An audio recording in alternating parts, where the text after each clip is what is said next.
एक ही संघ है पूरे भारत देश का जो सब साधुओं की प्रशंसा करता है और सब आचार्यों के अर्घ इस मंच से चढ़ते हैं। अन्यथा आप दूसरे संघ में जाओ, किसी साधु की जय बोल दो मंच पर उनके, आपका माइक बंद हो जाएगा। मंच पर बैठे साधुओं की स्मेल बदल जाएगी। क्या कर रहे हैं, बंद कर माइक। यहाँ पर बैठे इनकी जय बोलो, दूसरों की मत बोलना। पर हमने गुरुओं से सीखा है और मेरी भावना की एक लाइन मुझे अंदर अंकित हो गई, गुणी जनों को देख हृदय में मेरे प्रेम। इसके अलावा मुझे ना समय सार समझते हैं, ना प्रवचन सार, ना धबला, कुछ नहीं। यदि हम साधर्मी को देख के नहीं मुस्कुरा पा रहे हैं, साधर्मी के साथ नहीं बैठ पा रहे हैं, तो हमारा साम्य ज्ञान भी मिथ्या ज्ञान ही है। ऐसा ज्ञान किस काम का जो साधर्मी एक साथ ना बैठ, तो सबसे बड़ी बीमारी अपने दिगंबर जन संप्रदाय में है, ऊंचे नीचे बैठने की। अरे पगले, कहाँ ऊंचे बैठ के मोक्ष जाओगे? सबसे बड़ी बीमारी उनने मेरे पार्टनर चक्कर, मेरा सिंहासन और बड़ा, कितना बड़ा चाहिए बाबू, दही बड़ा बन जाना, सब खाएंगे बैठाल के डाल के नमक मिर्ची मिला के। बड़े छोटे रामदेव बाबा ने बहुत प्यारी बात की उस दिन मंच पर, इंडिया टीवी के मंच पर। बोले महाराज से मुझे बहुत अच्छा लगा, आप बिल्कुल सहज आके बैठ गए और पूरे साधु एक साथ उस मंच पर बैठे जिस मंच पर वो योग प्रणाम कर पूरा विश्व लाइव देख रहा था। बोले गुरुदेव ये बहुत अच्छा लगा, आप बिल्कुल सहज आके बैठे। अरे भैया इससे मोक्ष नहीं जाना। जिस दिन प्रवेश हुआ इतना अच्छा लग रहा था, वाकई में एक बहुत बड़ा विकल्प है, एक बहुत बड़ा उलझन वाला काम। जितने सहज इस मार्ग में जितने सरल सहज रहोगे उतनी ज्यादा विशुद्धि बढ़ेगी। जहां हमने कहा सिंहासन लगाओ, नीति में बैठूं ही नहीं, तो उससे क्या होगा? नहीं, बाहर का अहंकार नहीं, भीतर का अहंकार ममकार जब तक खत्म नहीं होगा तब तक अप्रमत्त गुणस्थान होने वाला नहीं है। तो निवेदन कर रहा हूं, अनुरोध कर, वर्षा योग में जब हम जम्बूद्वीप हस्तिनापुर, माता जी बोली महाराज श्री कलश की साधु संत स्थापना कर रहे हैं, एक कहाँ लिखा है? हमने कहा माता जी लिखा तो कहीं नहीं है, पर सब लगती सब करते तो मैं भी करता हूँ। माता जी बोली मैं तो कभी नहीं करती हूँ कलश स्थापना, मैं तो सिर्फ भक्तियां पढ़ लेती हूँ।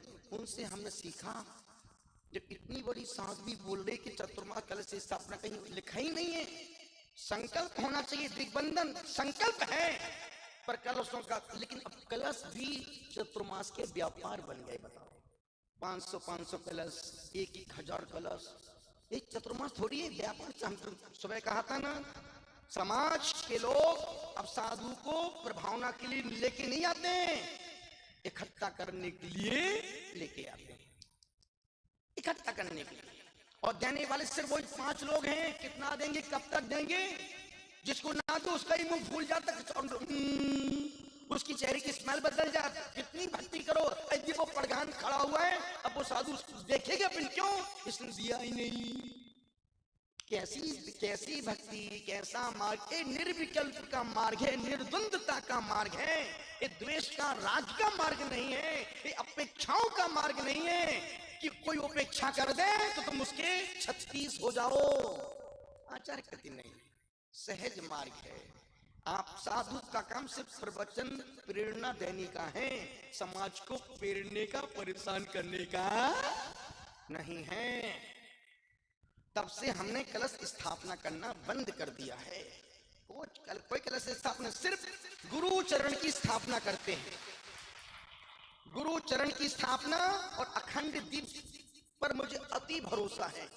घर में यदि बहुत परेशानी दिक्कत हो तो आप कुछ मत करना, एक 5 दिन के लिए, 7 दिन के लिए एक छोट अखंड दीप जला दो और उस दीपक के सामने रोज 108 बार लवंग रखो।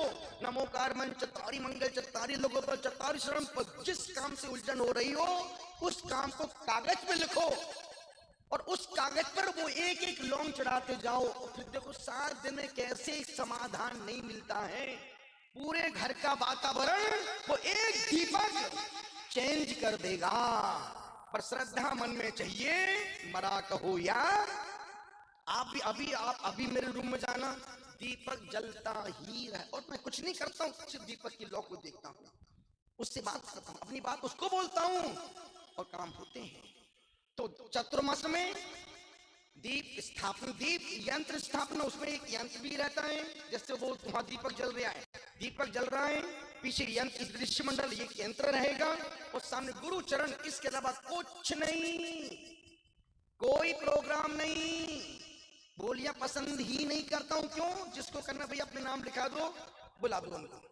अन्यथा बोलियों में आज का समाज दो चीजों से बहुत परेशान और बोर होता है, अभिनंदन से और दूसरा बोलियों से, जिससे पब्लिक को कोई मतलब नहीं है। जिसका हो रहा है उसको मजा आ रहा है और जो देख रहे हैं वो खुजला रहे हैं।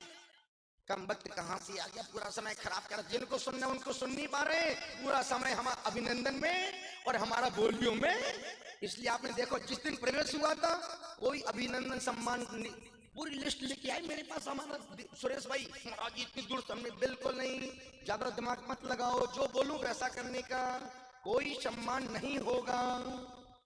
अन्यथा दुनिया किसी भी मंच पर जाओ, आधा समय अभिनंदन सम्मान में होता है और आधा समय बोलियों में।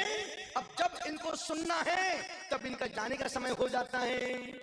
अब तो कितनी अच्छी बात बोलेगा, वो तो सिर्फ मौका देखेंगे, बाहर कैसे जाऊं, बाहर हेलो हेलो हेलो हेलो, निकल गया बाहर करते करते, फोन किसी का नहीं था, हेलो हेलो हेलो। हम भी समझते कि वो जा रहा है पर फोन किसी का नहीं है। निवेदन इतना सा कर रहा हूं, तो चतुर्मास एकदम बिल्कुल शालीनता के साथ, कोई लपड़ झपड़ नहीं,